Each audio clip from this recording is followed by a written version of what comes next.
देखिए, यदि आपके मन में कोई विचार है, कोई बात है, तो उसको जोर से तेज से बोलिए, ताकि यहाँ पे खड़े सारे हमारे लोग जितने भी हैं आसपास, वो सभी लोग सुने कि हमारी जनता के दिल में क्या दर्द है इन चीजों को लेकर के। जी देखिए, नहीं बोल पा रहे, थोड़ा सा इनको कोई होता है कि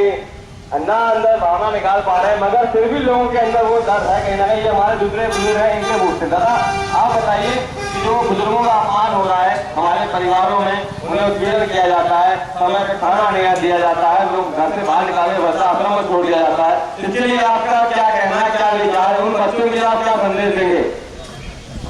बदलाव बोलने लगे। चलिए, बुजुर्ग भी बोलने के तैयार है, मगर हमारे युवा भाई ये जरूर कहना चाहते हैं उन सारे भाइयों के लिए, उन सारे बेटों के लिए जो अपने माता पिता को तंग करते हैं, परेशान करते हैं, सुनो सुनो। ऐसा मैं बोला हूँ कि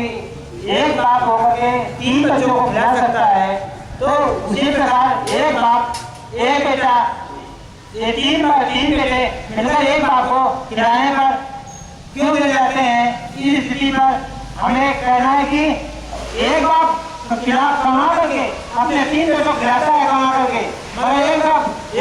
एक बाप को 3 बेटे घर से निकालते हैं, कहते हैं कि तुम जाओ कमाओ जा करके। क्या कमाने के लिए मैं पैदा किया कर हेलो, तुम अपने पास से पैसा खर्चा करो, माँ बाप को खिलाओ, क्योंकि आगे तुम्हें इतना पढ़ा लिखा करके शादी बनाया है, तो तुम भी बुजुर्ग का सहारा दो, क्योंकि यही आगे चल के तुमको और तुम्हारे बच्चों को आगे चलना सिखाएंगे। धन्यवाद। जय भारत। देखिए, इन्होंने बहुत अच्छी एक सुझाव दिया है, ये हमारे युवा है, यदि ऐसी कुछ हमारे समाज के हर युवा की हो जाए, हर बच्चे की हो जाए, तो मैं समझ सकता हूँ समाज में किसी भी बुजुर्ग को किसी प्रकार की परेशानी नहीं झेलनी पड़ेगी। मगर बहुत जरूरी है कि हमारे समाज के हर युवा की ऐसी सोच होनी चाहिए, जैसा कि हमारे भाई ने बोला, और ये सच है, क्योंकि हमारे माता पिता बचपन से हमारे लिए अपने जी जान निछावर कर देते हैं, शायद वो खुद भूखे रह लेते हैं मगर अपने बच्चों को रोटी खिलाते हैं, मगर उनके बुजुर्ग हो जाने पर हम उनको अकेला छोड़ देते हैं, जहाँ पे उनको हमारी बहुत ज्यादा जरूरत होती है, जिस समय पे वो ना ही कुछ काम कर सकते हैं, ना ही कहीं से कुछ मदद ले सकते हैं। ऐसे समय में बहुत जरूरी है कि हम उनको अपने बच्चों की तरह बच्चा समझ के उनको सहयोग करें, साथ दें, जहाँ वो उनको हमारी मदद चाहिए, तभी एक हम अच्छा समाज बना सकते हैं, ऐसा समाज जहाँ हमारे बुजुर्ग अपने आप को सुरक्षित महसूस कर सकते हैं। क्योंकि हमारे समाज के लिए सही राह चलने के लिए जरूरी है कि हमें हमारे बुजुर्गों का गाइडेंस मिले, उनका समय समय पे हमारे सुझाव उनको हमको मिलते रहे, तभी हम अपने परिवार को एक सही रास्ता दिखा सकते हैं। यदि हम अपने बुजुर्गों को इस तरह अपमानित करते रहेंगे तो हमारे परिवार को कभी अच्छे संस्कार नहीं मिल सकते, और आने वाले समय में हमारे बच्चे हमको इस तरीके से घर से बाहर निकालेंगे, भूखा रखेंगे, उत्पीड़न करेंगे हमारा। तो बहुत जरूरी है कि बुजुर्गों की अवस्था हर एक के जीवन काल में आती है और हमें इसके लिए विचार करना चाहिए। इसी प्रकार कई और सारी सामाजिक बुराइयां हैं, उनको लेकर के भी हम एक दो अपने भाइयों से बात करते हैं। जी देखिए, यहाँ हमारे एक खड़े हैं, देखिए लोग बाइक पे आ रहे थे, पहले ही भाग जाते हैं, वो बोलते हैं कि हमसे क्या कदम किया जाएगा। मगर बता दूं, ये जनरल बुराइयों को लेकर उठाया हुआ कदम है, और आप लोग अपनी बातों को बोल प्रकार हमारे एक भाई ने अपने दिल की बात को निकाल के बोला बुजुर्गों के लिए, उसी प्रकार आपको भी बोलना चाहिए। ये हमारे दूसरे भाई साहब है, और हम लोग थोड़ा मिलावट के लेकर के तो बोलेंगे, चलिए ये भी बोलेंगे, ये भी बोलना चाहते। चलिए देखिए,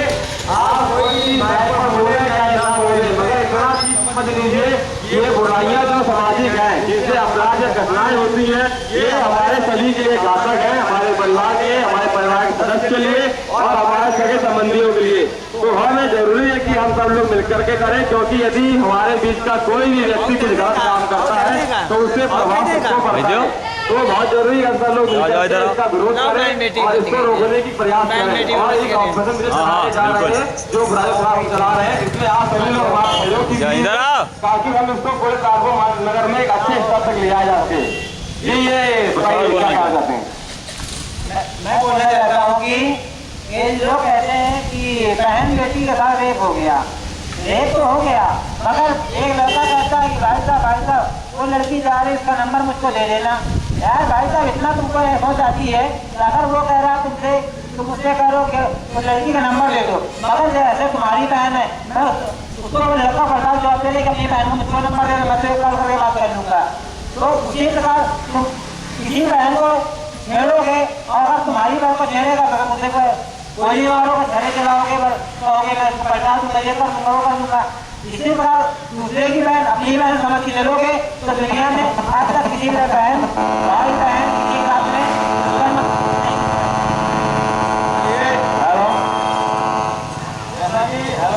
ऐसा कि इन्होंने बोला कि हमें सभी को अपना समझ कर करना चाहिए, चाहे दूसरे की बहन हो चाहे दूसरे का भाई हो, हमको अपना समझना चाहिए। जब तक हमारे अंदर मानवता इंसानियत जैसी भावना नहीं आएगी, हम इन चीज़ों के ऊपर एक प्रतिबंध नहीं लगा पाएंगे। तो बहुत जरूरी है जो ये समाजी बुराइयां हैं इनको खत्म करना और मानव के अंदर मानवता और इंसानियत को पैदा करना और अपने समाज में एकता की भावना लाना, तभी हम एक अच्छे समाज की स्थापना कर सकते हैं। नहीं तो ये क्राइम इसी प्रकार बढ़ता रहेगा, हमारे परिवार प्रभावित होते रहेंगे, हम लोग बर्बाद होते रहेंगे। तो बहुत जरूरी है अपने आप को बचाने, अपने परिवार के लिए हम इस ऑपरेशन से जुड़ करके बुराइयों के खिलाफ जंग चलाए जा रहे हैं। सहयोग देना सभी हमारा, ताकि हम इस बुराई को लंबी ले जा सके और पूरे कार्यसूत्र से देश स्तर तक ले जा करके इन बुराइयों को खत्म कर सके समाज से। बाकी अभी मैं